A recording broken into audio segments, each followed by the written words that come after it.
Быйыл 8 ай ичинде жол кырсыктары 30%га көбөйгөн. Өткөн жылы 3,5 миңге жакын жол кырсыгы катталса, быйыл 4,5 миңден ашкан. Анын кесепетинен каза болгондордун саны дагы өсүп, авариядан улам 497 киштин өмүрү кыйылды. Жаракат алгандар 7 миңге жеткен. Бул өткөн жылга салыштырмалуу 1700гө көп. Ал эми өспүрүмдөр катышкан жол кырсыктары 50%га жогорулап, 62 бала каза болгон. Алардын көпчүлүгү көчөдө жөө жүргөндөр жана унаа жүргүнчүлөрү.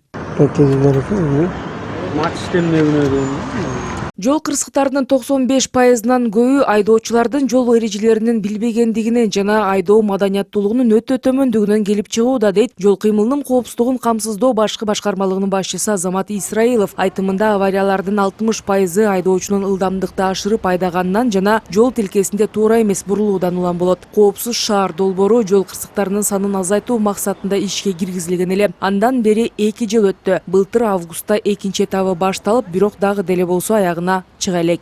Бияка 300 метр, бияка 300 метрди камтыйт. Ошондо деген көзөмөл 1% жолго камтыбайт. Бишкек шаарында эле ошо 48 перекресткада, 38 перекресткада ал дагы 1,5% эле элейт. Туура аппараттык программалык комплекстер турган жерде жол унаа кырсыктары азайган.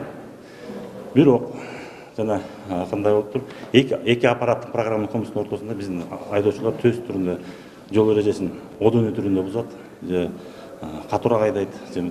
Ошондуктан биз деген ошо эки аппараттык программалык комплекстин ортосунда биздин кызматкерлерге койгонго жана кандай жыгып турган аппараттык программалык комплекстерди анализдин негизинде койгонго мажбур болуп атабыз. Коопсуз шаар долбоорунун биринчи этабы 2019-жылы мартта ишке кирген. Аны тендерде утуп чыккан Вега компаниясы жүзөгө ашырып, 110 аппарат Бишкек шаарындагы жана Чүй областындагы авария көп катталган жолдорго орнотулган. Ошондой эле 20 көчмө автоматташтырылган программалык комплекстер коюлган. Ал эми экинчи этабында өлкөнүн бардык аймактарында видео көзөмөлдөөчү камералар орнотулат деп убадаланууда. Бүгүнкү күндө Бишкек, Ош, Токмок шаарларында түркөктөрү жана аппараттык программалык комплекстерди тургузуу иштери аяктап калган. Ар бирине 3 камера орнотулат. Ал жол эрежесин бузгандарды каттап, машиналардын агымын сүрөткө тартып, көзөмөлгө алат. Ошондой эле адамдын жүзүн аныктай алат. Бул иштердин баары 2022-жылдын 10 мартына чейин бүткөрүлүшү керек. Адамдардын, калктын көбөйүп жатканын ары бери өткөндүгүн, ал жерде мисалы каралбай кандайдыр бир объект калып калса, ошолорду карап, сереп салып аныктап турчу камера. Бул 3 түрлүү камера өзүнүн дагы жол коопсуздугун бузган, же болбосо качып жүргөн кылмышкерлерди тапса болот дегендей. Бул камеранын бул функциясы өтө керектүү функция. Көчөлөрдүн кесилиштеринде орнотулган видео камералар бир гана жол кыймылынын эрежелерин бузгандарды гана каттабастан, милиция кызматкерлеринин ишин дагы бир топ жеңилдеткен. Анткени бул жабдыктар адамдын жүзүн дагы тааный алат.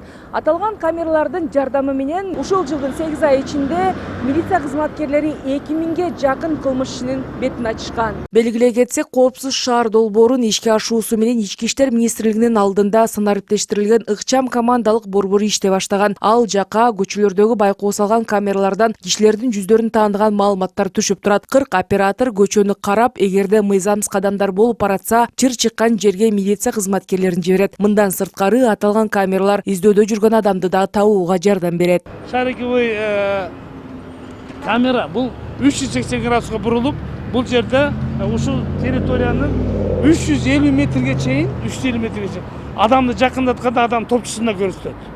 Топчусуна чейин көрсөтөт да. Анан бул жана идентификациялоо. Уш сөздү айтсаңыз, идентификациялоо менен распознаванияны. Эгерде базада кайсы бир кылмышкерлер издөөдө жүрсө, ушул камера аларды табат сразу. Таап туруп бизге бияка дандык берет, чырылдай көрсөтөт.